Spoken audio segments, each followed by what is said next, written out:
Hello बच्चों, चलिए प्रश्न को पढ़ते हैं और समझते हैं। समाकलों का मान ज्ञात कीजिए। और समाकलन है बच्चों हमारे पास e की घात x, अर्थात e की घात x का हमें समाकलन ज्ञात करना है। ठीक है बच्चों, प्रश्न को हल करने से पहले प्रश्न के लिए बच्चों हम मुख्य अवधारणा लिख लेते हैं बच्चों। ठीक है, देखो प्रश्न के लिए हमारी मुख्य अवधारणा मुख्य अवधारणा में बच्चों हम प्रश्न से संबंधित कुछ सूत्रों को लिखेंगे बच्चों। ठीक है, जिसकी सहायता से हम इस प्रश्न को हल कर सकेंगे। ठीक है बच्चों, तो वही सूत्र मैं आपको यहाँ पर लिख रहा हूँ। तो देखो बच्चों, हम जानते हैं कि यदि हमें अवकलन करना हो बच्चों e की घात x का, तो e की घात x का अवकलन क्या होता है बच्चों? e की घात x ही होता है। ठीक है बच्चों, तो ये पहला सूत्र होगा जिसका प्रयोग हम इस प्रश्न में करेंगे। ठीक है बच्चों, दूसरा हमें पता है बच्चों कि यदि हमें समाकलन करना है k का, और k यहाँ पर क्या होगा बच्चों? अचर है।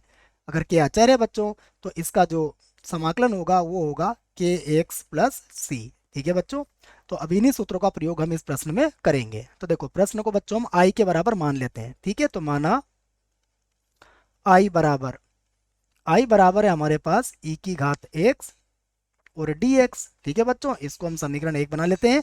और अब देखिए बच्चों, यहाँ पर लिखता हूं मैं माना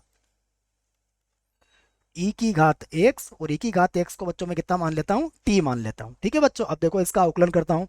तो ई की घात एक्स का अवकलन तो ई की घात एक्स ही होता है, और टी का अवकलन हो जाएगा डी टी बटा डी एक्स। ठीक है बच्चों, तो यहाँ से देखो, यहाँ से आ जाएगा ई की घात एक्स डी एक्स किसके बराबर हो जाएगा बच्चों? डी टी के बराबर हो जाएगा। तो हम समीकरण एक में बच्चों ये मान रख सकते हैं। देखो, तो अब हम लिख सकते हैं समीकरण एक से। ठीक है बच्चों, तो देखो समीकरण एक से अब आई बराबर क्या होगा हमारे पास?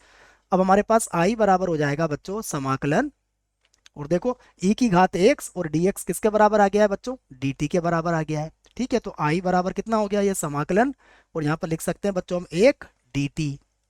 अब इसका समाकलन कर देते हैं। देखो, तो हमारे पास आई बराबर कितना होगा? एक का समाकलन हो जाएगा टी, और प्लस हो जाएगा बच्चों सी। अब क्या कीजिए, आप टी का मान रख दीजिए बच्चों। तो देखो आई बराबर क्या होगा? अब आई बराबर होगा हमारे पास, टी का मान क्या था बच्चों? ई की घात एक्स, और प्लस कितना हो गया? सी। तो यही हमारे प्रश्न का उत्तर होगा बच्चों।